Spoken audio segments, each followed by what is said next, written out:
में आंकड़ा है, जो दस्तावेज हमारे पास आए हैं वो दोनों मिस मैच हो रहे हैं, यानी कि मेल नहीं खा रहे हैं। पर 600 बोरा धान, लगभग एक ट्रक 10 चक्का का एक ट्रक धान यहाँ पर नहीं है।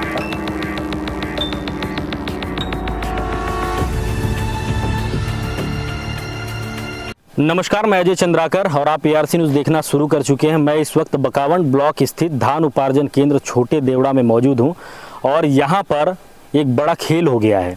जो मेरे पीछे में आपको धान के बोरे दिखाई दे रहे हैं और जो सिस्टम में आंकड़ा है, जो दस्तावेज हमारे पास आए हैं वो दोनों मिस मैच हो रहे हैं, यानी कि मेल नहीं खा रहे हैं। ऐसे में बड़ा सवाल उठ रहा है कि इतना बड़ा खेल हो कैसे गया, जबकि यहाँ से जिला मुख्यालय की दूरी महज 15 किलोमीटर ही होगी।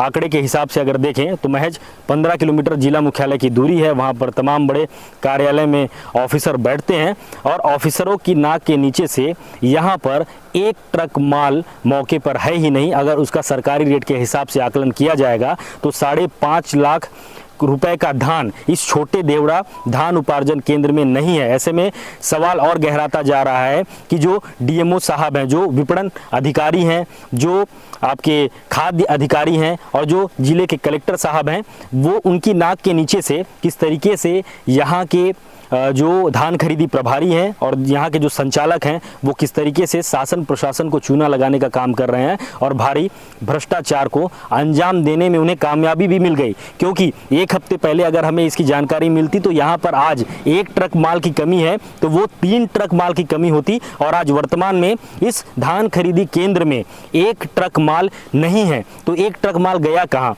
बीते कुछ दिनों से ही हमारे सूत्रों से लगातार बात हो रही थी तो उनका कहना था बीते एक हफ्ते में 3 ट्रक माल यहाँ पर अनलोड किया गया है और एक ट्रक माल अब आज रात को ही आना बाकी था। और हमारी टीम यहाँ पर पहुँचती है, निरीक्षण करती है तो निरीक्षण में पता चलता है कि लगभग 500 बोरी धान यहाँ पर है नहीं। ऐसे में सवाल लगातार उठ रहा है कि धान वाकई में गया तो गया कहाँ?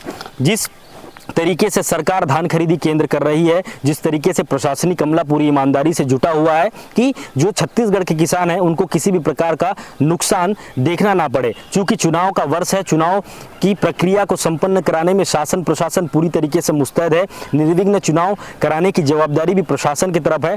तो हम कह सकते हैं कि प्रशासन चुनाव में व्यस्त हो गया है। उसका फायदा यहाँ के जो धान खरीदी प्रभारी है और धान खरीदी संचालक है इस उपार्जन केंद्र छोटे देवड़ा के, वो शासन के नाक के नीचे से 400 से 500 बोरी धान को पार कर गए और उनके शकल में जूं तक नहीं रेंग रही। आप देखेंगे अभी थोड़ी देर पहले मैं यहाँ पर आया था तो जो जिम्मेदार है यहाँ पर वो कुर्सी लगा हुआ है, वहाँ पर जिम्मेदार बैठे हुए थे और मैंने उनसे सवाल पूछने की कोशिश की तो ये आनन फानन में यहाँ से भाग गए।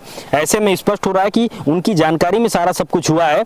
अगर उनकी जानकारी में नहीं है तो जिनके अंडर में धान खरीदी केंद्र आता है, ये 400 से 500 बोरा धान आखिर गया तो गया कहाँ? अब देखने वाली बात होगी कि इतने बड़े पैमाने पर धान उपार्जन केंद्र में ना होना और हमारे द्वारा लगातार दिखाया जाना कि वाकई में धान गया तो गया कहाँ, इस पर क्या कुछ एक्शन शासन प्रशासन के द्वारा लिया जाता है और क्या कुछ अपडेट रहता है इस धान खरीदी केंद्र में होने वाली कार्रवाई को लेकर के, इस पर भी हमारी नज़र बनी रहेगी और समय समय पर हम आपको इससे संबंधित अपडेट भी देते रहेंगे। एक बात और बताना चाह रहा हूं, क्योंकि जब मैं यहां पर पहुंचा था तो मैंने धान खरीदी केंद्र के संचालक से भी बात की तो उन्होंने बाहर होने का बात बताया। मैंने धान खरीदी जो प्रभारी है कैलाश कश्यप, उनसे भी बात की, हालांकि वो मौके पर पहुँच गए। उनके द्वारा ये एक्सेप्ट भी किया गया है कैमरे के पीछे कि धान की 400 से 500 बोरी नहीं है और उसकी जानकारी उनको नहीं है। तो ये अपने आप में कई बड़े सवाल लगातार खड़े कर रहा है कि आखिर से आखिर जो खून पसीने से मेहनत करके किसान धान बोते हैं, धरती का सीना चीर कर धान की बुआई करते हैं, तो वो किसान को मिलने वाला पैसा कहीं बिचौलियों को या फिर उड़ीसा के बड़े व्यापारियों को तो यहाँ के धान का पैसा नहीं गया है। ऐसे में बड़ा सवाल उठ रहा है। उनकी गलती तो है क्योंकि अंतिम दिनों में किस तरीके से उनके द्वारा सिस्टम से छेड़खानी की गई होगी और फिजिकल को लेबल करने में वो पिछले एक हफ्ते से ट्रक माल को यहाँ पर लाया जा रहा है और आज हमें पता चला कि यहाँ पर आज शाम को ही एक ट्रक माल फिर से आने वाला है। हमारी टीम पहुंचती है तो हम देखते हैं कि यहाँ पर 600 बोरा धान, लगभग एक ट्रक 10 चक्का का एक ट्रक धान यहाँ पर नहीं है। अब देखने वाली बात होगी कि इस पर शासन प्रशासन की तरफ से हमें क्या कुछ कार्रवाई देखने को मिलती है। फिलहाल मुझे दीजिए इजाजत, मेरे साथ कैमरे के पीछे नरेश और मैं अजय चंद्राकर, ARC न्यूज़, धान उपार्जन केंद्र छोटे डेरवा से। जी मैं मोरा झाली डाटा एंट्री ऑपरेटर हूँ। कितने कुंटल धान की खरीदी हो गई इस वर्ष? 49,264.80। और कितना उठाव हो गया है? उठाव बोलने से मतलब शेष बता रहा हूँ 1254.80। 1254 कुंटल बचा हुआ है। हाँ। लेकिन आप कौन से पद पे यहाँ पे? Data entry operator. Data entry operator. आपको मैं बता दूं कि यहाँ पर एक ट्रक माल नहीं है, लगभग 500 से 600 बोरा माल नहीं है। जी। तो इसकी जानकारी है आपको?